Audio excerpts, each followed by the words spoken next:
Hello there everybody, how's it going? It's Jessie from Jessie Marie Does Stuff here on FlossTube, and I am coming to you on this Tuesday, April 18th, 2023 with an update video that I'm a broken record. It's later than I planned. But anyway, I would like to say welcome to everybody, both my returning viewers as well as anybody who is new here. Thank you all so much for spending some time of your day with me. I can't tell you how much I appreciate it.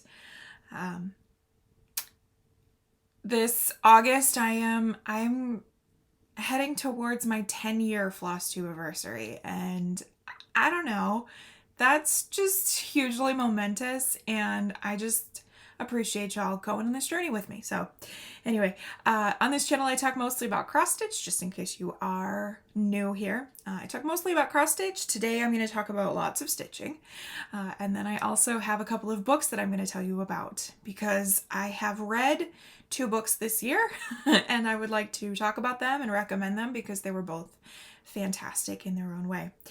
I also have some Q&A to go over, and some plans upcoming.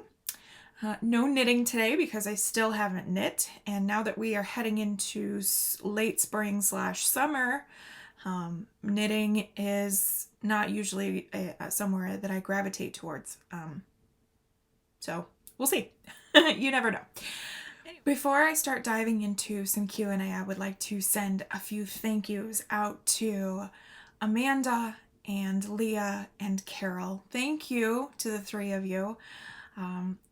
All of them bought me coffees through my Buy Me a Coffee link, and I just so very much appreciate it. I've got something at the framer right now that I'm hoping to be able to pick up soon to be able to share with you. I'm really excited about it. But just a huge thank you to anybody who supports the channel in that way. It is under no obligation, so please do not feel pressure. It's just there if you want to. But thank you to those who have.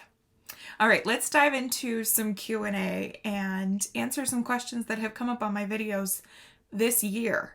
I pulled some questions that were warranted for answering here on video from all of my videos so far this year. So let's get it going. So the first question comes from Linda Hartsfield, and Linda says the following. I'm going to read her message verbatim. Love all of your mill hills that you have done and showed. The question I would love answered, and you may have before, do you put the backing on before cutting out your finish? So it's so funny. I had pulled some mill hills to show you, and then my kiddo was in here helping me get ready for filming, and she commandeered those mill hill finishes. So I'm going to insert some pictures here because I don't have them with me. I know where they are. I just don't have them right now.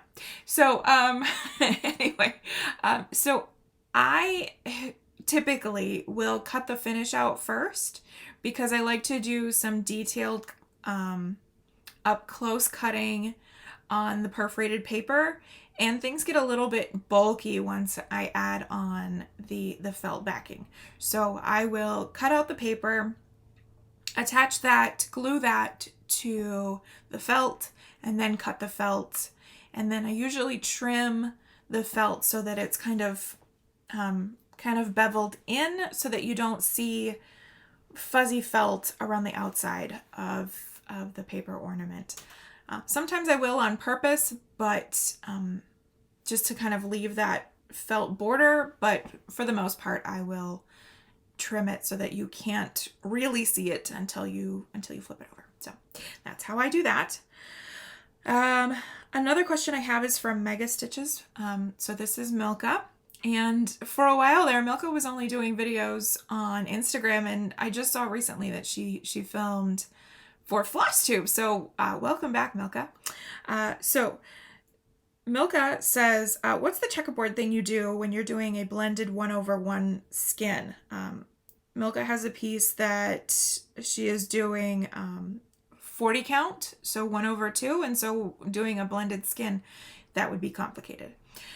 So there are, if you're doing the skin 1/1, or in Milka's case, if you're stitching on a smaller count using one thread, there are several schools of thought for how to handle that. So some folks will do the blend in a half stitch. So you'll do just one leg of your stitch using those two strands. Some folks will do one leg in, traditionally speaking, the darker color, and then the top leg in the lighter color of a blend. I don't love a 10 stitch, and I never thought that the one leg in one color and the top leg in another color, I never thought that that was worth it. You couldn't, because the stitches are so small, you can hardly see the bottom color anyway, and so the blend it's a lot of work for not a lot of payoff. So I started doing a checkerboard, and I'll insert a diagram here. I know that I have talked about this previously, but I could not for the life of me find the video where I talked about it. So we'll just go over it again. So in the top left and bottom right corners, I will do one of the colors, and in the top right, bottom left corners, I will use the other color, so that you get the use of all of the colors in the blend, but it's kind of gradiated so that you can see both, but also not have to do a 10 stitch. So that's what I usually use. I will insert a close-up of the skin on Touching the Autumn Sky. I have started painstakingly frogging that, and I'll get back to that here in a second. But I do have a close-up of the checkerboard so that you can see how this looks in the stitching. So let me go back to Touching the Autumn Sky real quick. Thank you also very much for your suggestions and your messages of condolences, commiserating, etc., etc. Thank you all very much for that.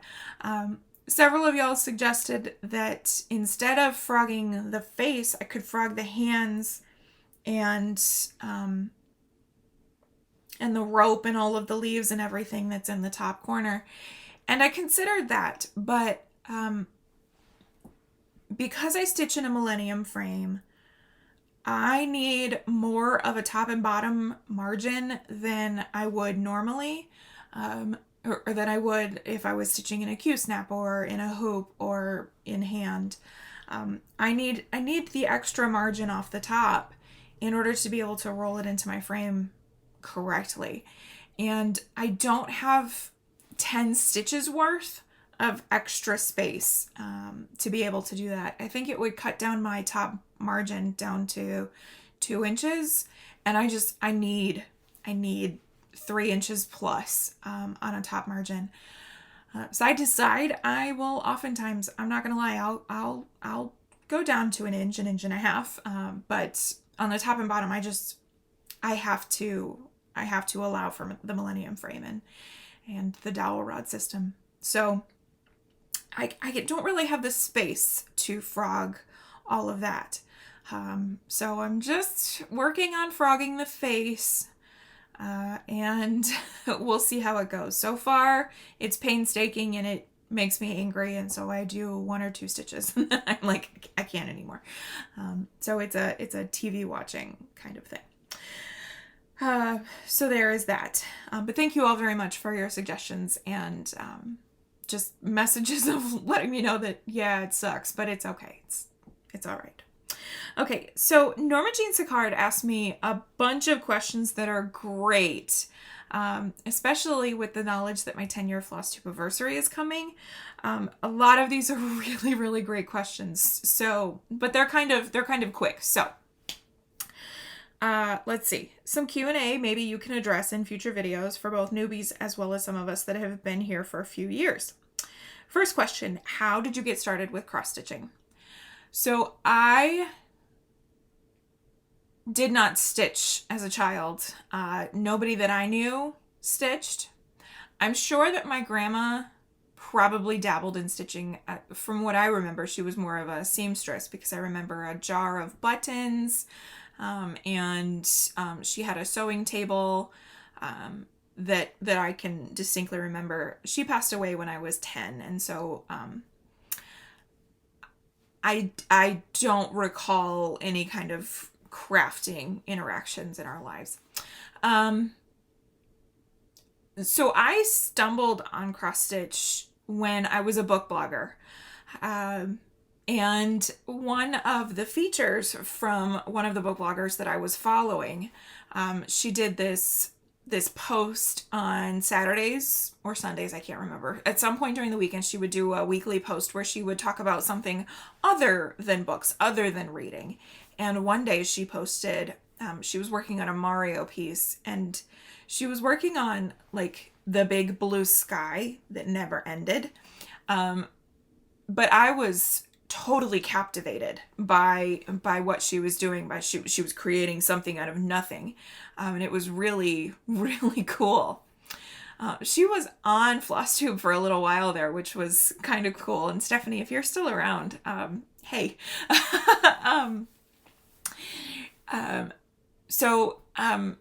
That was my first exposure to cross stitch. That was the first time I had ever seen it, as far as I can recall. It was my first exposure. And from that point, I went on Amazon and I ordered a Dimensions Learn a Craft kit and stitched that up in about a week. And then it was over. Like it was, that's, and the rest is history. So that was about 10 years ago. So Norma's next question was, how long have you been stitching? That was about 10 years ago. It was mid-March / early April 2013. So that's pretty cool. Why did you want to start a FlossTube? It wasn't FlossTube back then. It was just cross-stitch videos on YouTube. And I had a background with social media discussions, coming from a book blogging background. I actually started a stitching blog, and I found that wasn't really the media for me. I was still very much invested in my book blog and managing two blogs, two very similar styles of dispelling information and discussing what I was up to. I found it difficult to manage.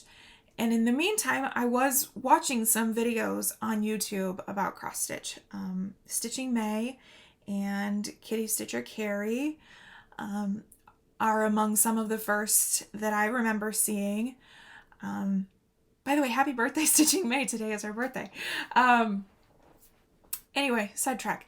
And so I was constantly like trying to consume more YouTube videos about stitching. And I was like, why don't I try to figure this out and give it a go myself? And so in August of 2013, less than 6 months after I started stitching, I was like, I'm jumping in. And I started filming in August of 2013. Her next question, how many projects do you have? A lot? Not enough? And the answer is yes, both. I have a lot of project bags and also not enough, because I still have quite a few projects that don't have their own project bag, but I have a lot of them that do. So I would say I have probably 60 projects. Gosh, that sounds absurd, but yeah, probably about 60 project bags. And my husband is responsible for that, because I recently, in the last few years, got one of the K-Licks from IKEA, and I have my projects stored in there. And he said, I wish I had it recorded, but he said, you should have a project bag for all of these, not just these flimsy plastic ones that you've been using for years. He said that. So I am making him eat his words. And progressively my collection is growing, and it makes me very happy. Okay. Of your finished projects, do you have a favorite? Norma, this is a mean question. But in the best way, of course. Do I have a favorite in this moment? In This Moment is one of my favorites. My Stargazer is one of my favorites. Mini Pearl is one of my favorites. Oh gosh, Persephone, one of my favorites. Frosty Knot Garden by Chatelaine is one of my favorites. I cannot possibly pick a favorite of my finishes, like an absolute top favorite. There are so many pieces that I have done that have so much personal meaning, and there are some pieces that I just enjoyed from start to finish. The Fox, I really, really enjoyed stitching that from Cottage Garden. So yeah, a favorite, that's just impossible. It's like picking a favorite whip. It's just very difficult to do. Okay. Her next question: when you buy a chart, do you go ahead and kit it up, or do you wait in case your taste in fabric or floss changes before you get to it? Like if another piece of fabric catches your eye later, or a way to build stash. So that's tricky. Nowadays, if I am buying a chart, more often than not, I am buying a chart because I'm getting ready to start it, and so I start kitting fairly soon. There are a couple of exceptions to that. Market/Expo, I tend to buy those charts, just pile them up. And also at retreats, I tend to buy a bunch of charts without any concrete plans to start them immediately. I have a fabric of the month, and so I am generally collecting fabric as I go. I have a stash of fabrics that I tend to go to first before I am buying a new piece of fabric. I don't find myself having a lot of things kitted right now. So I've got the 5x5 calyx, and I have one cube that's dedicated to kitted things, and it's not full. And it could be things that I have planned to restart. So my Anton Offendel is in there. And I'm trying to think of what else is in there. I have a DesignWorks kit that I have thought about starting. So I don't typically kit up a whole lot. I don't typically have a lot of things kitted up. If I'm getting ready to start something, or as the case may be here in April, if I'm feeling Startapalooza, then I will typically go to my charts and then go to my fabric/floss and pull things like that. So I guess I'm not really one to get a chart and kit it up and then wait for later when I'm going to start it. I build up separate stashes, and then try to blend the two. Okay, so those were all of the questions from Norma. Norma, thank you very much. Those were a lot of fun. And just kind of a really great way of sort of semi-reintroducing myself to anybody who's new and anybody who has maybe had those same questions. Thank you all very much for your questions. And as always, if you have any, leave them in the comments below and I'll be happy to get to them next time. Speaking of the comments below, gosh, I love the comment section. I really, really do. I just so appreciate y'all taking some time to leave a message and to just say, hey, I know that FlossTube, with it being as big and as impossible as it is to keep up, just pressing pause to write a message is just, that's amazing. I'm terrible at leaving comments on videos, and so I just super appreciate anybody who does leave a comment. Thank you very much. If you're watching this right now, just drop a line and let me know what you're stitching on. Let's get conversation going. Let me know what you're stitching on while you watch, or whatever you're working on. Just for fun, no giveaway or anything like that this time. Just trying to get conversation going. What are you working on? Enable me. I am feeling Startapalooza, and you're gonna see that here. You know, maybe I'll be tempted to start more things. Who knows? So, all right, let's get into the works in progress because we got a lot. We got a lot to go over. So The first three I don't have here to show you, and all for very similar reasons. So when last we spoke, I was working on Autumn Fairy by Chatelaine, and that was the last piece I worked on before our trip. It was also one of my WIPGO calls for the month of March. And I hardly stitched in those last few days before travel. I'm not a great traveler. I'm anxious, and then I'm traveling with a toddler, and it was just me. You know, I didn't have my husband. I had my mom, and so my mom was a huge help, but I'm not a great traveler. So in the anticipation and in the anxiety of building up before travel, I didn't stitch a whole lot in those days before we left. And so I made very little further progress on Autumn Fairy. So I'm just going to insert before and afters for Autumn Fairy because it's just easier that way. That piece is going to come back out for another rotation later on this year.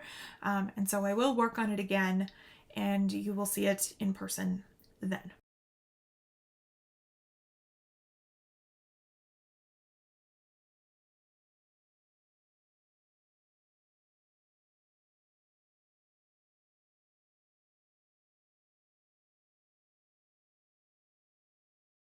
But we're just going to go with photos for now.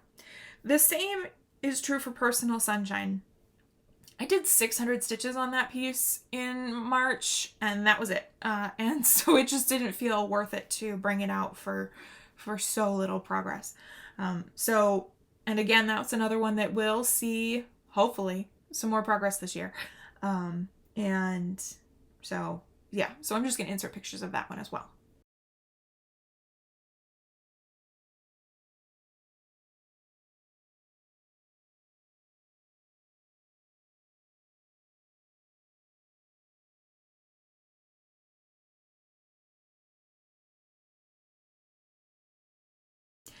The third is a piece that I finished, and I don't have that with me because it's wrapped up in a Q-snap. So this I'm talking about is February Quaker. And my monthly Quakers live in this project bag. This is a Momly bag. And so I was working on February Quaker, and I think in my last video I had barely started it. I think I had just done the green cartouche around February there. So this was actually the only piece that I took with me to Michigan to actually stitch on. I also took Touching the Autumn Sky to start frogging, but it wasn't the time. I barely stitched while we were there.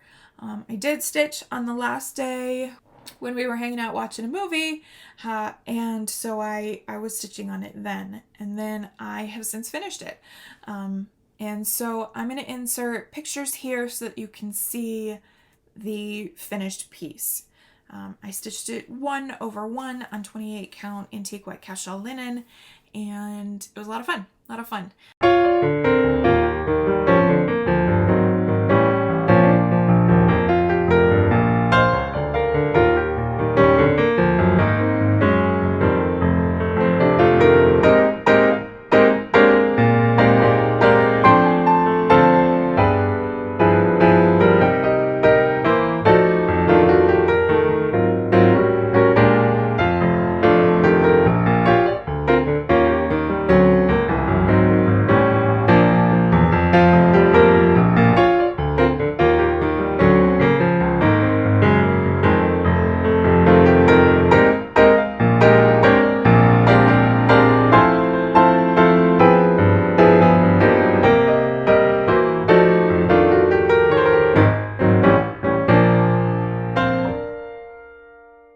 Spoiler alert, I have since started the March Quaker.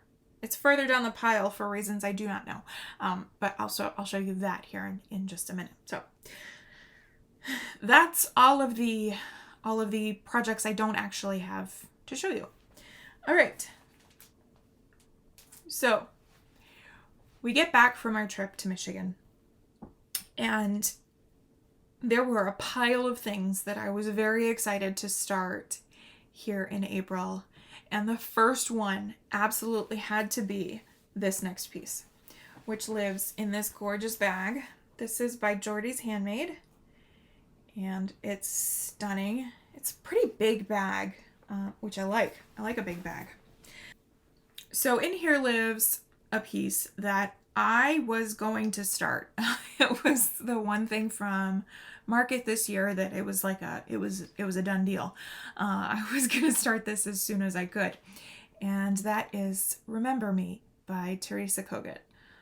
Love this piece. This was originally a Patreon design, but she released it in this beautiful book form for market this year, and I was so excited. I ordered the specialty threads a little late, and so I was really excited, and then I had to pause and then come back to it once my specialty threads arrived. But that's okay. I want to show you this color palette because it's unexpected. I was not expecting it to be this brown forward. It's a lot of different shades of brown, and that was surprising to me. Looking at it, it looked more pink and green, and it's a lot of shades of brown, and they're beautiful. They are playing out beautifully. So the two specialty threads that she calls for are Classic Colorworks Used Brick and Weeks Dye Works Celadon. These thread drops are from Sarcy Girl. I believe they're called Thread Hugs, Stitchy Hugs, something to that effect. I was trying out some different pre-made thread drops that I wasn't having to make myself, and so I gave these a go. And I don't love the Weeks Dye Works tags, so I put that on there. So anyway, Celadon. And then the rest are DMC. So I got started, and I chose a color and cotton in Parthenon. This is a 40 count Newcastle linen. And I love this so much, so much. There are a lot of started things and not quite finished things going on here, but that's okay. So I started in the top left corner, which is what I prefer to do. And then I got to stitch this flower once my specialty threads arrived, and I'm going to insert a close-up of that flower. There's a lot of color in there. I think there's probably 10 or 12 colors in that little flower. But it's beautiful, and I love the way that it turned out.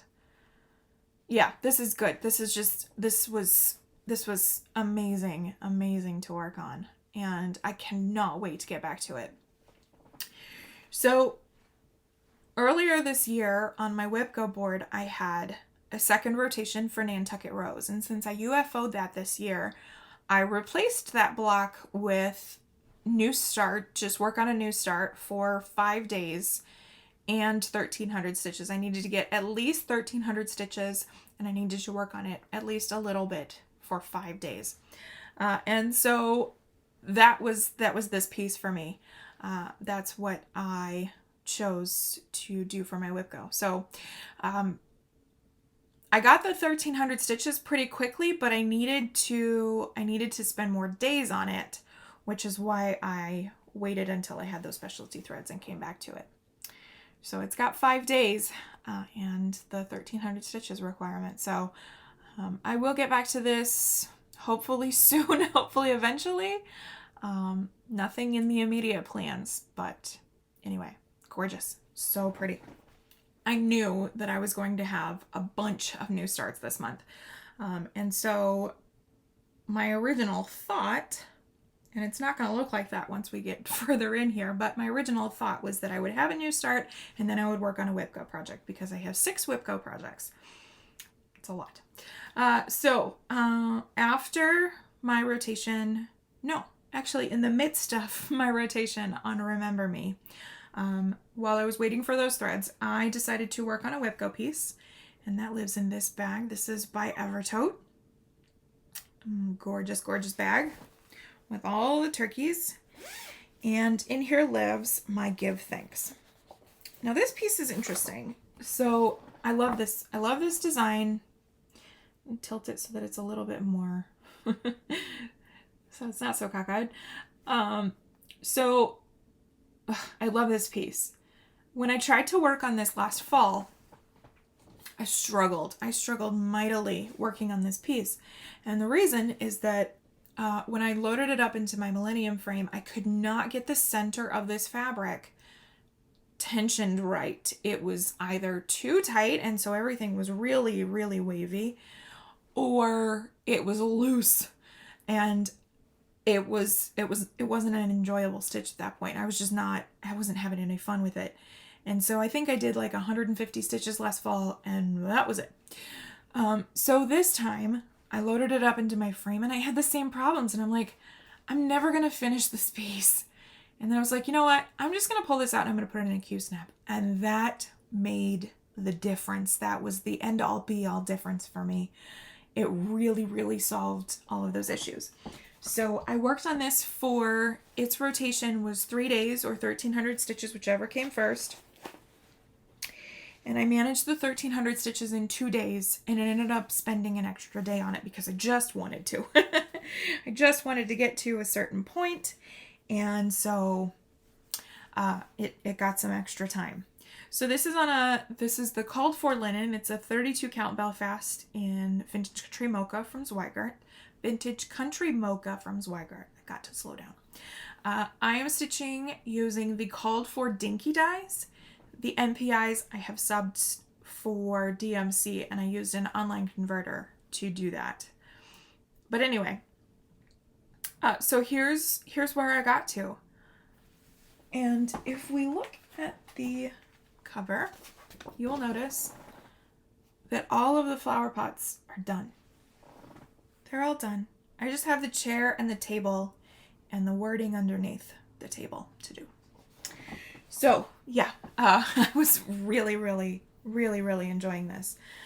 When I had started working on it this time, I had this big center one to finish up. I hadn't done the specialty stitches on it, or some of the cross stitch. So yeah, I really, really enjoyed it.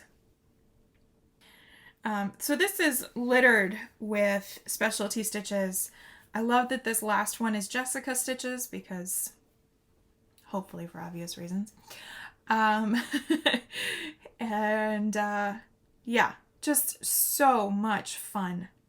I love the colors, and I am so thankful that the Q-snap was my solution. And so now the prospect of finishing this year, it's coming together. So like I said, I have the chair to do on this side. I have the table, which I think I'm going to change the table, and I think I'm going to do an alternating diagonal satin stitch for the table, and you'll see how that plays out. We both are. As and when I get to it. The long back and forth is just not my jam.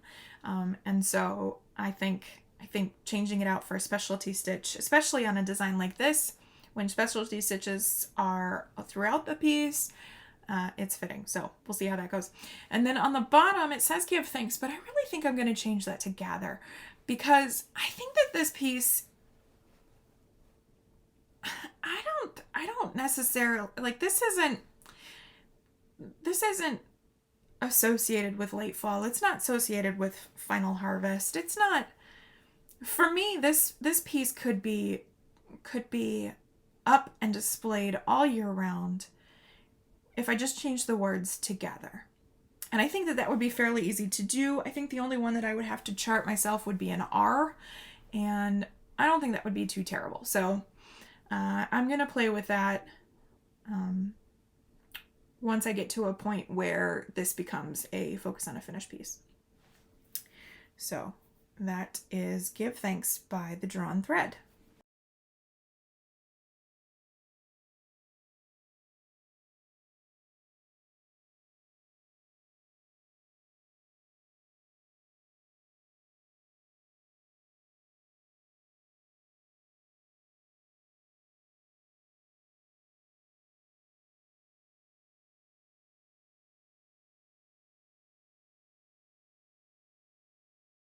Speaking of a focus on a finished piece, so I haven't really talked about this before now because it's very difficult for me to work on all of the pieces that I'm trying to work on and also have this focus on a finish.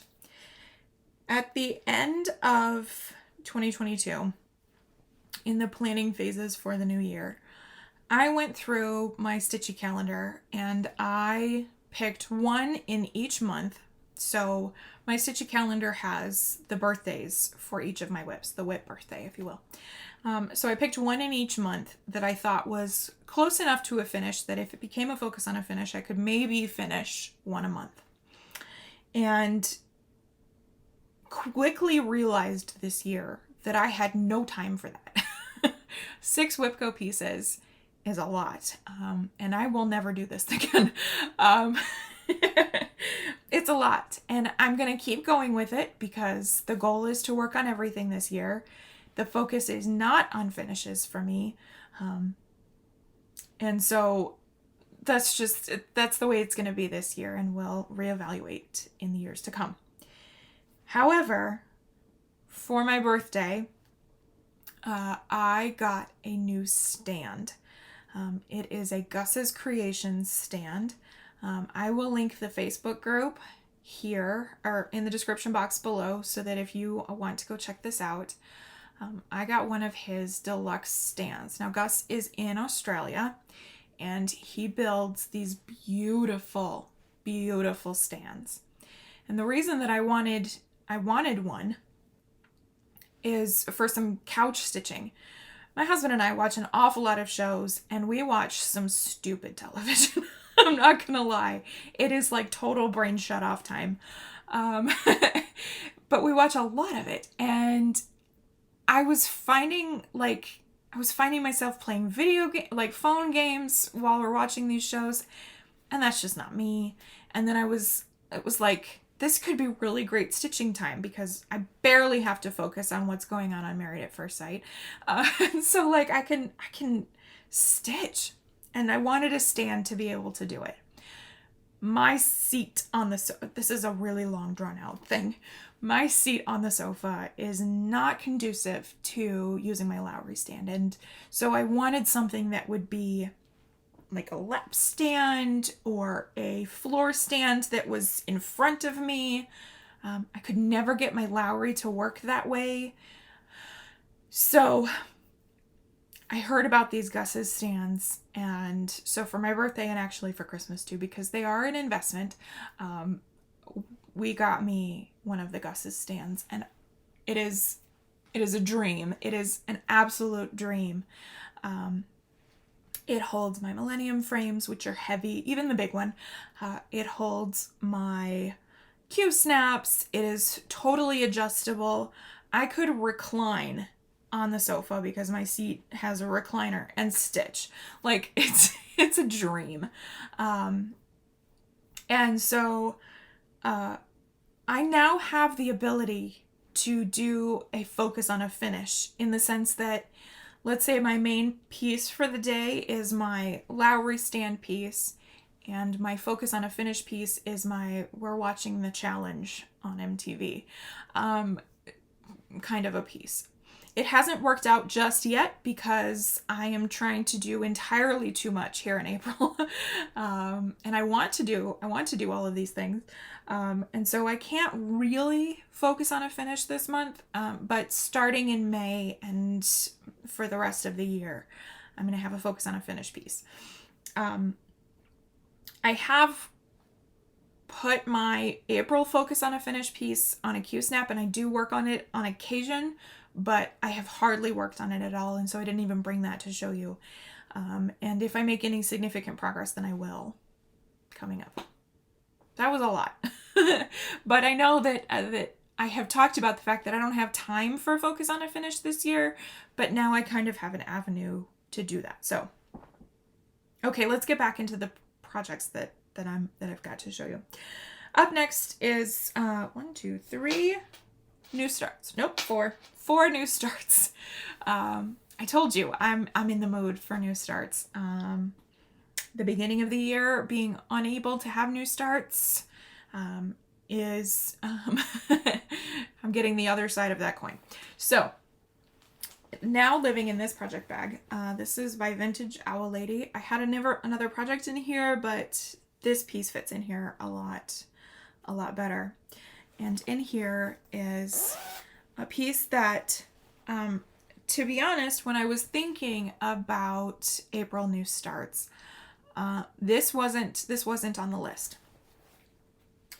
However, I'm on Instagram, as you do, and I see a post from the Vivsters. So I've seen, I know that Letitia, the Crafty Curator, has worked on a piece from the Vivsters. Barbara from Stitch Brat on Instagram, she's doing a Vivsters piece. I've seen them pop up every now and again, and they are stunning, beautiful, colorful. Vivian has a very wide range of tastes for designing and whatnot. I'm getting rambly today. Anyway, I see this post from her come up, and I am here for it. I absolutely loved this design from the beginning. She has 3 iterations of it. The first one was monochromatic. The second was using these colors. And the third, the one that got me hook, line, and sinker, is the BAP. It's the biggest of the 3. The border has been expanded out. It's beautiful. And it is called Quaker Easter Eggs. I am all about Quakers this year, apparently. It is called Quaker Easter Eggs. And the color palette is phenomenal. When I think of Easter eggs, I immediately begin to think of Ukrainian Easter eggs because they are so beautiful and so beautifully decorated. And this color palette is that. Blues and yellows and a little bit of a darker gold. So, yeah, I love this color palette. And I really hope I have enough thread there. So, yeah, I had to stitch this. And so I started this, not on Easter Sunday, but the day before Easter. So this fabric is a 40 count Newcastle linen in Sandy Bottom by Fortnite Fabrics. I had originally wanted something more plain, but I didn't have that in stash. And since this was a bit of a spur of the moment, kind of a start, a little bit, I didn't have time to order anything. So that's all right. Sandy Bottom is fairly plain. It's fairly neutral. It just looks a little bit sandy, a little bit dirty in places, and I'm okay with it. I'm okay with it. So like nothing is finished, but that's okay. I did a bunch of stitching. This is a lot of stitches, and it's really, really quite a large design. And so what I did was I would pick the first color in the top left corner. I would cut off a length off the skein, and then I would stitch all 6 strands of that length and then move on to the next color. So that's why you've got like bits and pieces that aren't finished yet. This quilt block is missing half, and the egg is just barely started here. I was so excited to start one of the eggs, I just have to tell you.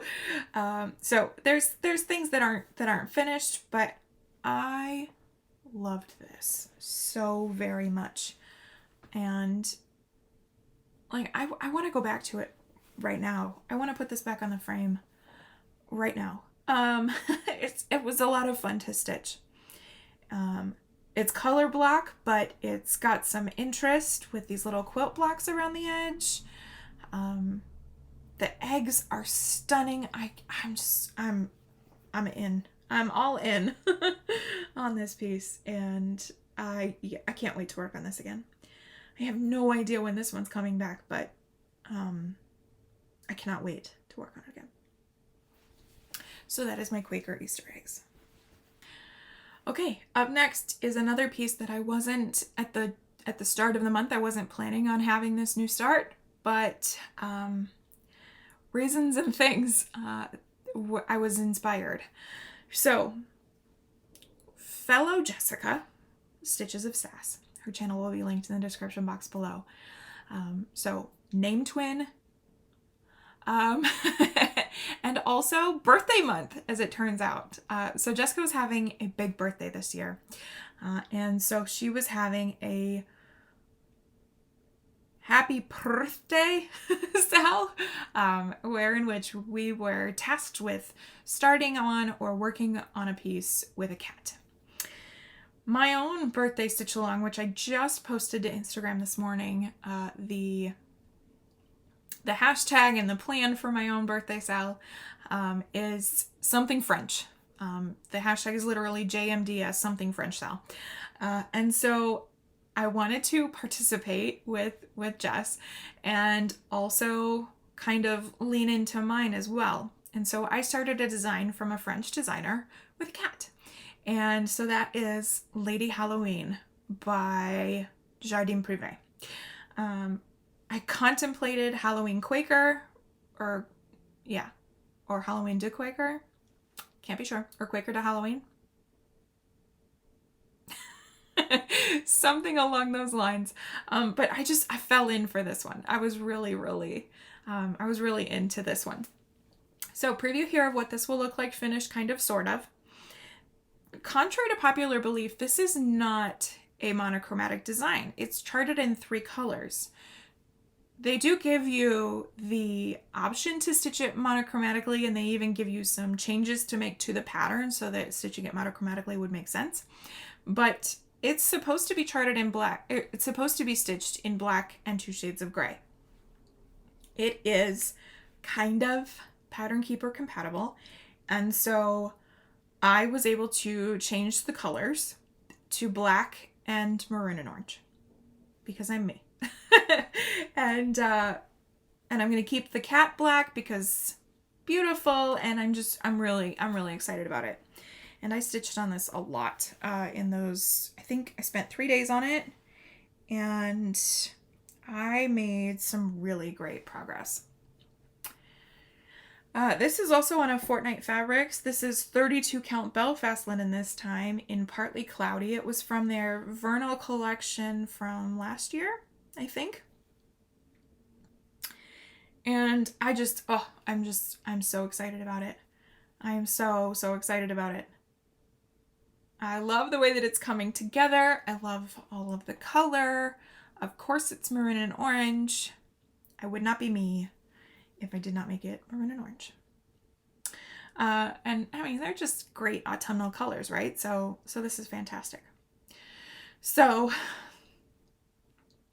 for what feels like the 87th time in 2 weeks, I made a big counting error. This one is not as humongous as Touching the Autumn Sky, and I'm going to make it work with this one.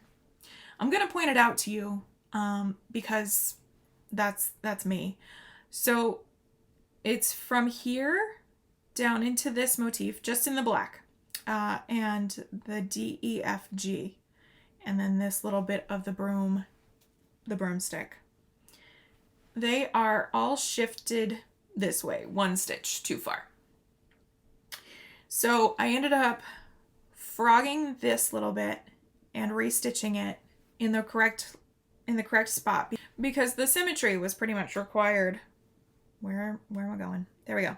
Here, with those 2 pieces lining up where they were supposed to. I left the DEFG out 1 stitch, and along this edge, I'm just going to adjust accordingly. I'm going to either add stitches or shift things or just leave them where they are, depending on the motif, and it'll be all right. It's not a huge thing. I just have to be conscious of it when I work on it again. So that is where I got to with my Lady Halloween. Very Quaker. That's the theme.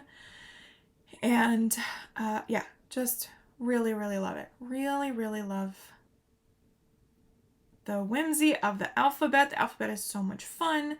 I cannot wait to get into Lady Halloween herself. I'm here for it. So that is Lady Halloween, and happy birthday, Jessica, and thanks for inspiring that new start. Okay, up next is March Quaker.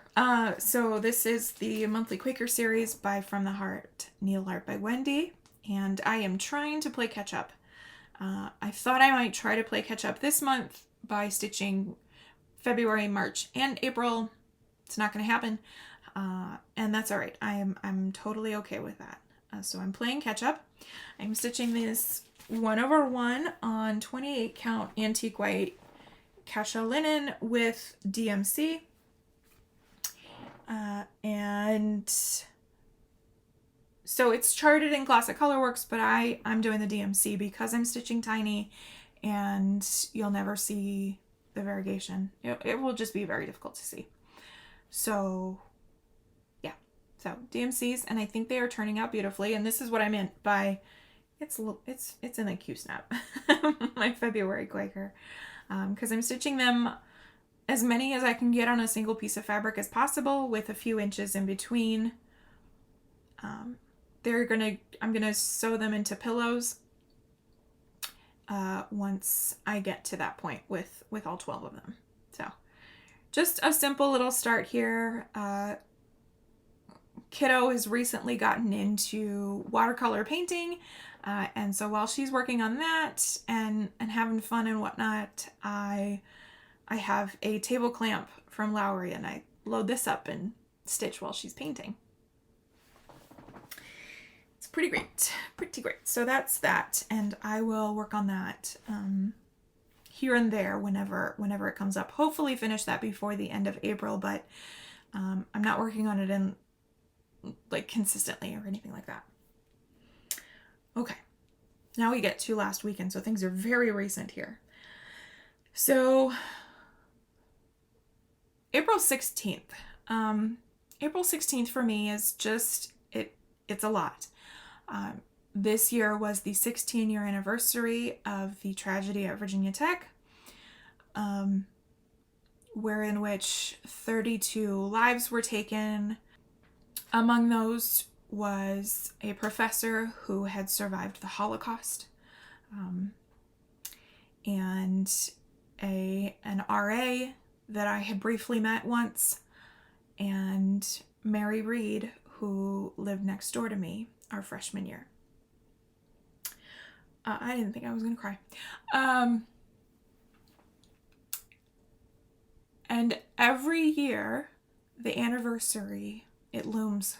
It brings with it a whole mess of emotions, most of them not so great. I find myself incredibly grateful that I am here and that I can remember and mourn, and then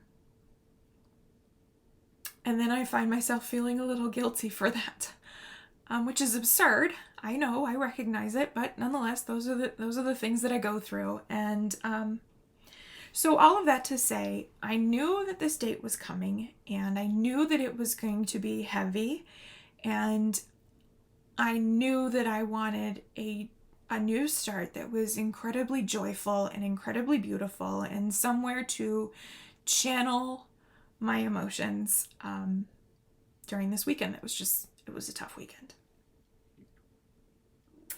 And so I was hemming and hawing about what that piece was going to be. For a long time, it was going to be Flea Market Flowers by Lori Holt, A Bee in My Bonnet, Fat Quarter Shop, whichever heading that falls under. It was going to be that piece. And then I'm on Instagram, as you do. I think I've said that a few times today. And Mieke, Darling Bluebell, posts a design from a full coverage designer that I think I had seen maybe once or twice before, but hadn't really dived in because I didn't want to be enabled. She posts a design that has captured her, and so I'm like, all right, I'm gonna go look. And I fell in love with this artist. The artist's name is Andrea Lavery, or Lavery. I'm not entirely sure. But Andrea's style is very similar to Elena Afromov. in that it's painting with a painter's spatula or knife or sort of a flat tool and those thick paint strokes, not with a paintbrush. And Andrea's style is very similar to that. And so I was poring over all of the designs that Contemporary Cross, which is the design company, I was poring over everything that they had of Andrea's work, and I fell upon this piece, and I was like, it's done. It is a done deal. I have got to stitch this piece. So I ordered a piece of easy count fabric, and I went and picked up all of the threads, and I knew that this was going to be my piece for the weekend of April 16th. I knew it would. I knew that this was going to be the piece to help me process whatever feelings I was going to have. I knew that this was going to be it. And I also ordered a project bag because as discussed, I don't have enough. And it's perfect. It is absolutely perfect. So this is from Pepper Pot Shop, which is the sister shop to Painted Leaf Company. And when I saw that they had these bags, it was a done deal.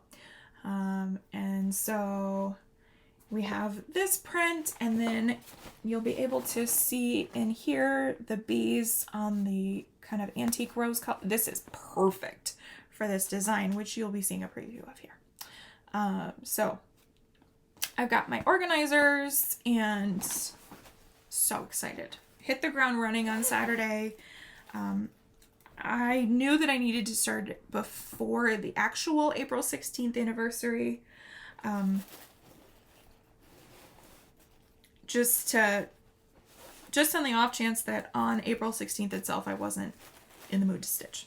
I was, but just in case. So I got it started on April 15th, and here's another one where I would like to get back to this immediately. And so here's where we're at. This is a 25 count easy grid Lugana from Zweigart, and I'm stitching 1/1 full cross with the called for threads. And this is where I got to. So just in that top blue background brush stroke, I love that there's the shadow of like where the paint was really thick. Oh, I love it. I love it very much. I love these colors. These colors of like water, but like fresh water. I'm not thinking ocean with this. I'm thinking like local pond or local very small lake. Muddy and probably gonna get leeches. Lake Avalon in northern Michigan. That's what this makes me think of. Oh, I love this. I love this so very much. And I managed 1,600 stitches in the 2 days for 16 years. I wanted to go as far as 3,200 stitches before I took this off the frame for the 32. But I just decided to stick to 1,600 for now. I'm going to talk about this more as we get closer, but my May plans are full coverage focused, and so this is going to make a comeback in May. So that is Sweet Summertime is what it's called, Sweet Summertime. Please go check out Contemporary Cross. They are fantastic. They have some really, really gorgeous, really cool designs. I recently joined their Facebook group. It's really small. So check it out. Good stuff. Really, really good stuff. Beautiful designs in there. Okay. I think I spent more time on Lady Halloween than I was planning. I think I was planning on trying to knock out another WIPCO goal before the halfway point of the month. And so when I get to Monday morning, it occurs to me that I've got to get back to WIPCO because I'm I'm out of time.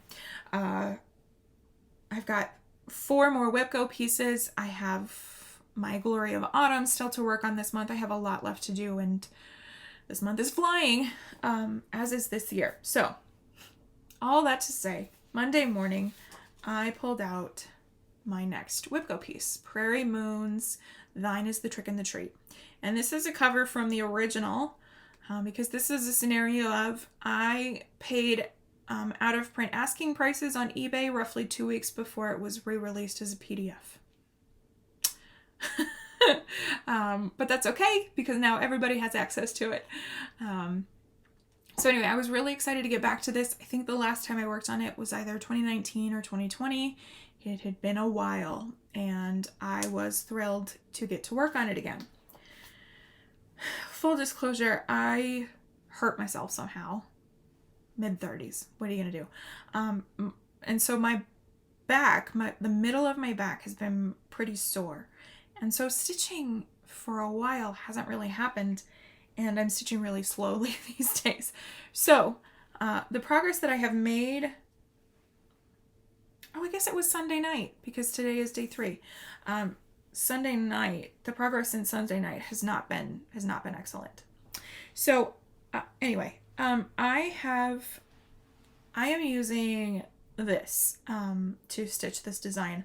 This is a Silks for You. It was a hank, but I have obviously cut it into usable lengths.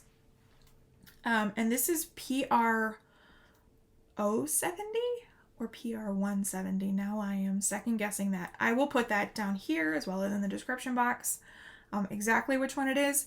It is a deep dark charcoal that's stitched up. It is solid, and it lives somewhere between $37.99 and $3.10. It's a little bit darker than that charcoal gray, but it's not quite as dark as like a true black. So I am not stitching this 1x at a time. I'm not paying attention to any variegation. I am using 2 strands, and so they're really long lengths, but that's okay. And the coverage is excellent, because silk tends to, for the most part, it tends to be a little bit thicker than just a single strand of DMC. So, so anyway, so that's what I'm stitching it with. I'm also using a couple of extra things, but that's the main one. And then here is where I am currently up to. Down to, here's my current progress. So the witch, you may be able to see some of the shimmer there, and I'll sort of wave her back and forth so that hopefully you can tell that she's a little bit shimmery. She is stitched with DMC Etoile in C310, just black Etoile. The letters, so for HAL and LO there, are stitched in Elegant Eggplant from Belsois. I wanted to add some purple because I think Halloween and purple go together. But it's a super dark purple, and barely distinguishable from the gray outside of in person. This is on a 32 count Belfast linen in Jamie's Kilt from Hand Dyed Fabrics by Stephanie. I started this at Stitch Fest 2019? 2018? I don't know. Do y'all remember? When was that? And Leah was there with her life-size cutout of Sam Heughan as Jamie from Outlander. And so it was pretty perfect to land on this fabric to stitch this piece with. I'm so excited to start it, and I have hardly worked on it, but I'm spending some time on it now. So this rotation, and I'm going to try to do this, I have worked on the witch. I'm not quite finished the witch, but she's mostly done. I have done the stars and moon in her medallion. This medallion I stitched 3 times because I can't count to 8 apparently. And I have worked on some of the top up here. So it has not been a lot of progress in 3 days, but like I said, my back hurts. And so stitching for a while, it's not happening. So my goal for this piece, this is a WIPGO piece for this month, is 3 days or 1,300 stitches, whichever comes first. And here today is my day 3. But I'm at less than 700 stitches on this at this point. And that's not going to work. According to my plan, this is the only time I'm going to work on this piece this year. I would like to get to 1,300 stitches, especially on a Halloween piece, right? Like, that just makes sense. So, oh look, it's another Quaker. So yeah, the plan is to get to 1,300 stitches, and hopefully I can do that between tonight and tomorrow morning. If I can't get there by tomorrow morning, then I'm gonna have to just move on and maybe try to work on this during dark October. We're gonna have to wait and see. So that's where I am up to. That's my progress on Thine is the Trick and the Treat. I almost said Quaker Halloween again. Because I am mid-rotation on that, no before and afters for that piece at this time. So that's all of the things that I have worked on since we last got together. And so let's head into some plans here. I have just a couple of immediate plans. The first is my birthday sal. So as I barely mentioned earlier, my birthday sal is hashtag JMDS something French sal. And I spoke about this recently in one of my recent videos, that I was hemming and hawing between Ernestine Briere by Reflet de Soie or Germaine Blanche by Reflet de Soie, or I saw Carolyn Zook of C Zook Stitch. She's talked about Madame Lafille, and in specific, she brought up this piece, and I was done. I was done. And decided that I needed to start this. And then I see that she started it at the beginning of April, and that's pretty cool. So anyway, I'm going to start La Douceur du Jardin. Forgive my French. I do not speak French. But that translates to garden sweetness in English.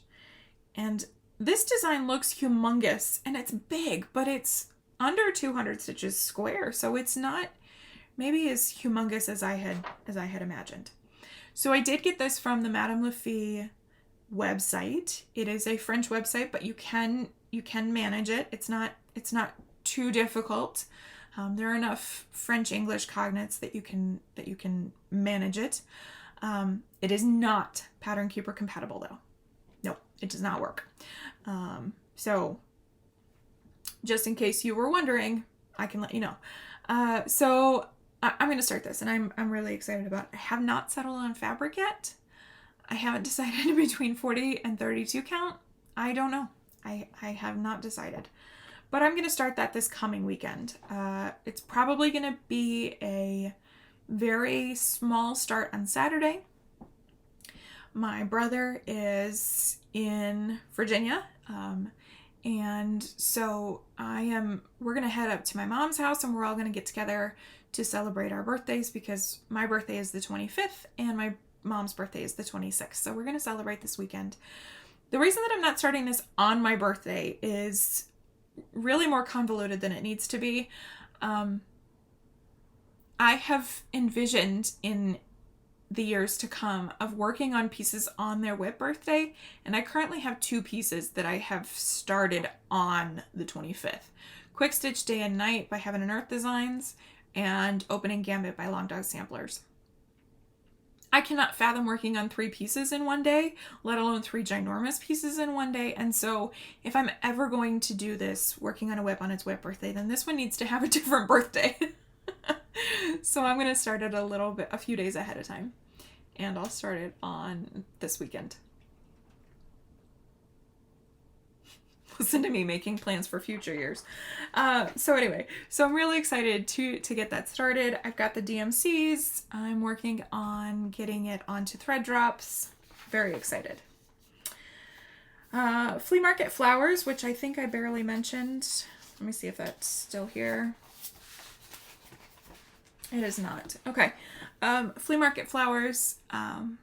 Lori Holt, Be in My Bonnet, Fat Quarter Shop. I purchased a PDF, also not Pattern Keeper compatible. And I think I'm going to start that by the end of the month. I'm starting to feel a little bit burnout on the new starts, but only just. I'm up to 80 whips as of today. And I would like to not see 90 before the end of the year. I'd like to stay well under. So we're just going to have to wait and see if I start flea market flowers. We'll see. To be determined. May, so Mania, or whatever plans you may have for the month of May. It tends to be a new start month since I'm having mine here in April. For me, May, I think I might do page finish mania. I think some full coverage stitching. I really, really enjoyed stitching on Summertime Sweetness, or no, Sweet Summertime. I really enjoyed stitching on that, and I feel the draw to some full coverage stitching, so I think that's probably going to be my plans for May. I will still have 6 whip go pieces, so it's not like I can abandon that, but that's the plan there. I want to talk to you all about the retreats that I'm going to this year. So, okay, I'm going to Stitch, New Jersey. That is kind of my annual retreat. I go to that one every year that I possibly can. And so that is mid-July, end of July. And then I want to say 2 months ago, I decided that I was going to try to go to Stitch New England. And that is run by Pam of Stitching in the Land of Good Enough.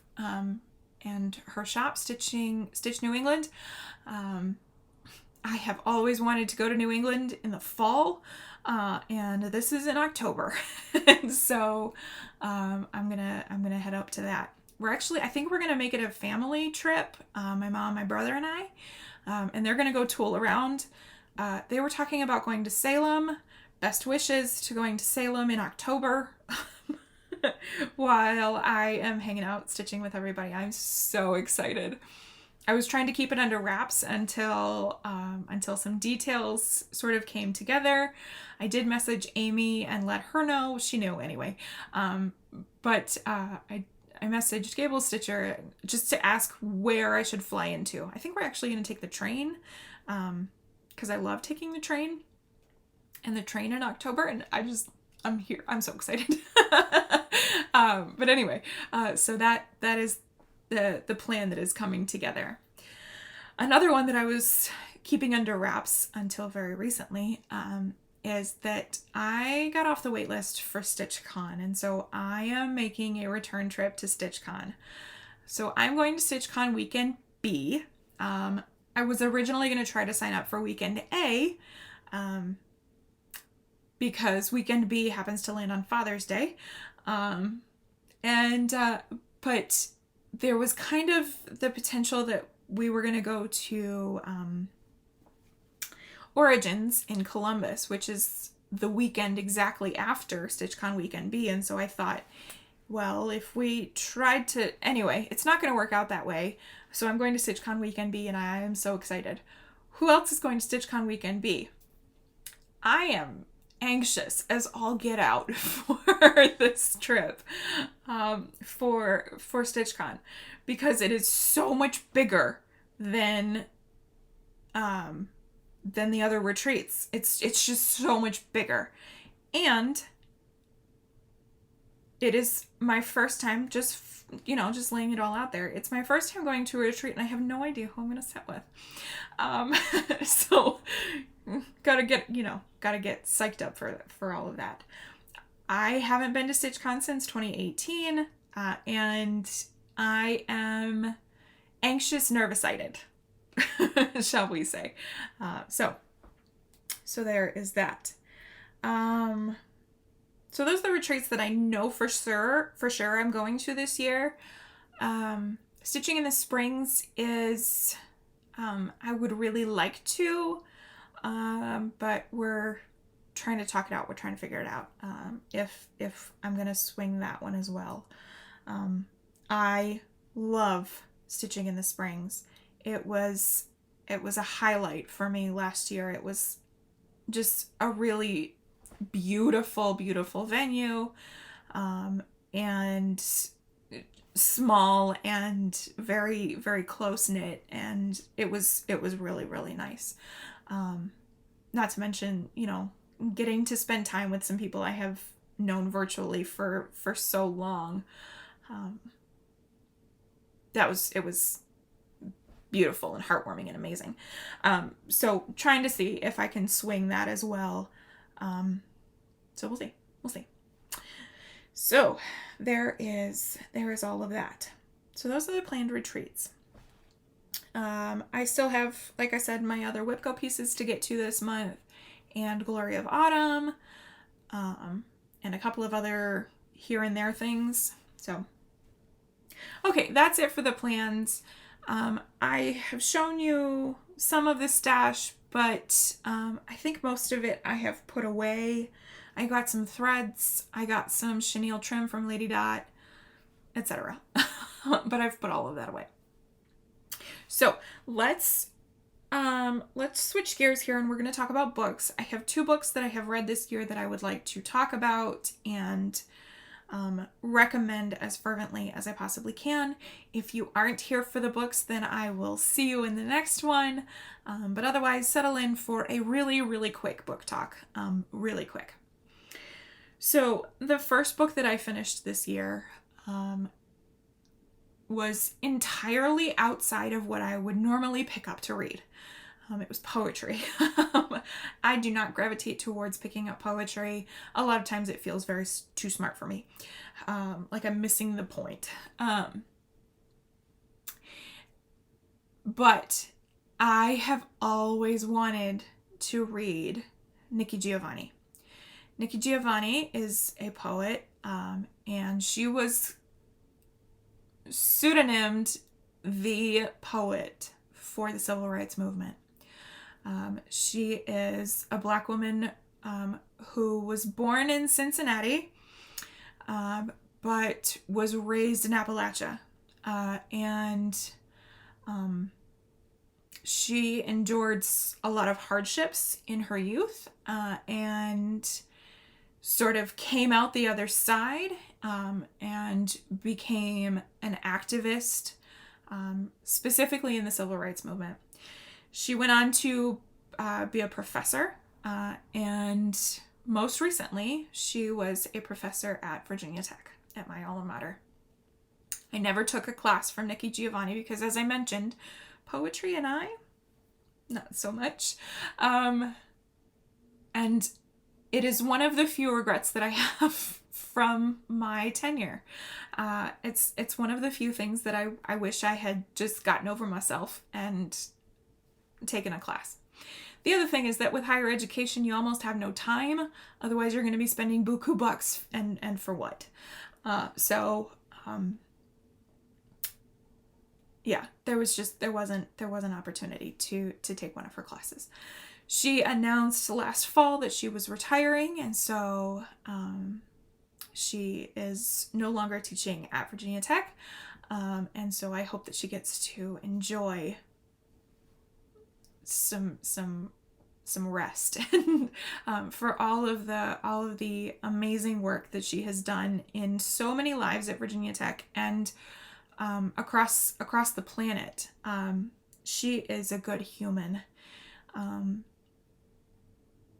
And she wrote the "We Will Prevail" speech following April 16th. I lean very heavily on her words from that speech around April 16th. Not so much the "We will prevail," "We are Virginia Tech," that sort of a thing, and more on, there's a few lines where she says, "Nobody deserves a tragedy." Not the children starving in Africa, not the elephants being killed for their ivory, not people undergoing poverty and hunger, not people being trafficked. Nobody deserves a tragedy. She goes back to her background in Appalachia, the people struggling in Appalachia, etc. So she's, for a very long time, been one of my favorite people. She can be credited with helping me get through April 16th and the days after. So I wanted to read some of her poetry, even though poetry and I don't get along. And so this collection of poems, it's called Love Poems and a Good Cry, it's part some of her older works and in part some newer things that have been put together into this collection. And what makes this collection so fantastic is that it's not just about romance love. It's about love for family. It's about love for self. It's about love for culture. It is love of living. There's a little bit of romance love, but it's mostly bigger definitions of love than Valentine's Day. What makes this even more amazing is that the audiobook is narrated by Mieke herself. So she reads all of her poems, and that is incredibly impactful. I, generally speaking, save my audiobooks for memoirs and biographies, and if it can be read by the author themselves, it just makes it so much more powerful. And in this one, you get anecdotes. You get stories from Mieke. So she reads the poem, and then she oftentimes goes off on a tangent and talks about what's going on in the world outside of these poems. Now, these were published, I think this collection was published in 2017. And as an activist, as a member of the civil rights movement, and as a person who was on the front lines fighting for equal rights for Black folk, she does not sugarcoat her feelings about who was president in 2017. She doesn't sugarcoat it. And she endeared herself to me all the much more listening to that. It's a very short collection, and I have since gotten a hold of every other audio book of hers that she has read that I could possibly get my hands on, and so I'll be continually working through that. But highly recommend. Beautiful, amazing. The stories in there are just amazing. So anyway, check that out if that's your jam. Poetry's not my jam, but it was my jam. Okay, the next book that I have read is young adult fantasy, so far more up my alley. I'm going to talk about this one briefly because the last time I tried to explain it to somebody, aka my brother, I took him on a long journey. And so we're going to try to keep this brief. This is Ray Bear by Jordan Ifueko. So at the beginning of the year, I asked some folks on Instagram to recommend a book, and I was going to read 12 books from those recommended in order in which they were recommended to me. And I got a huge variety of different things. Young adult fantasy, adult romance, super spicy / controversial, very book club, adult fantasy. I mean, like I got the gamut. I got a whole bunch of different things. Really popular titles and also some unfamiliar titles. So this one was recommended for January. And I ended up I'm not on time with any of this. Obviously, we're in April and I have one to show you. So, but that's okay. This was fantastic. It is young adult fantasy. And my only complaint with this book is that I wish it was adult fantasy so that she could give me a 1,200-page novel and we could go into further details on literally everything in this world. So this is, it is African mythology inspired. I'm going to try a really brief synopsis here. We have Teresa, who is the main character.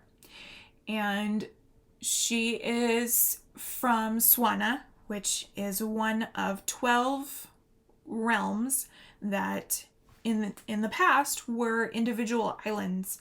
And then this leader, Enoba the Perfect, literally physically brought all of these islands together into Aritsar, or the Arit Empire. So she is from Swana, which is one of the Arit realms. And so she is growing up, and in the beginning of this book, she's young. She's, I think, 7 or 8. And she is totally isolated from the outside world. She lives in this big, beautiful house, and she has tutors and teachers that are coming to teach her things, but she doesn't have much in the way of interaction with people. Her mom is here and gone again. Her father is in the picture, but only kind of, and I'm not gonna explain any of that because it's not really spoilers, but kind of is.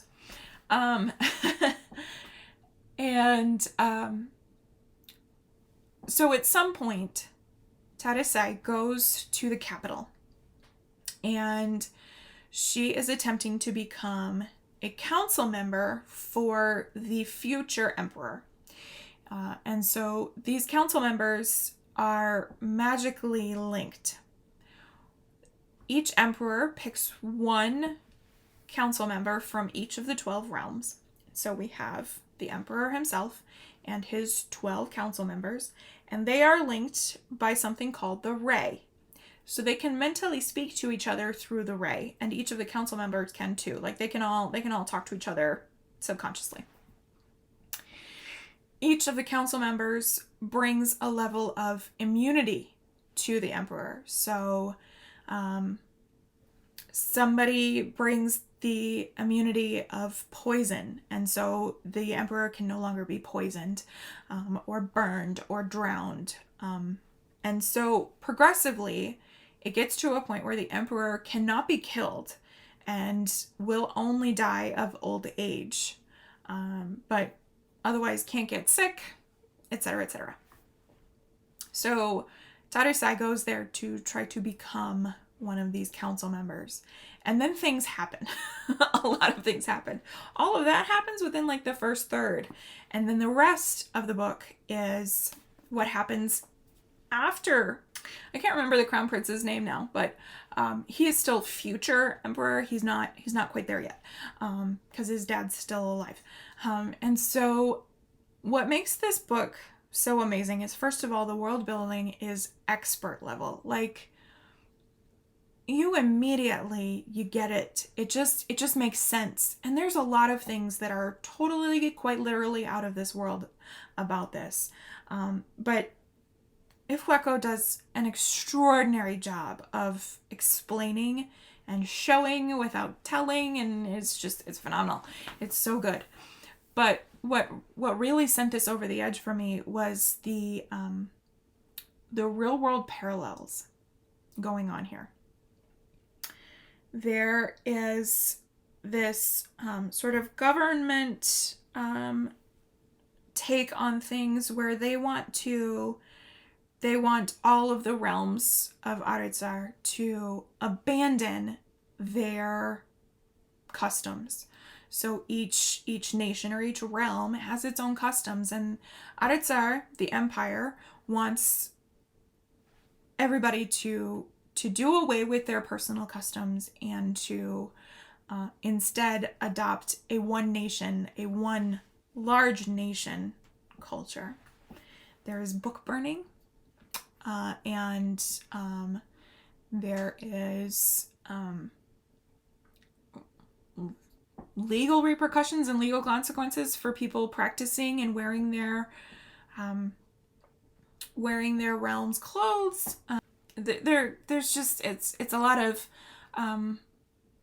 political unrest that feels very familiar with what is happening throughout the United States.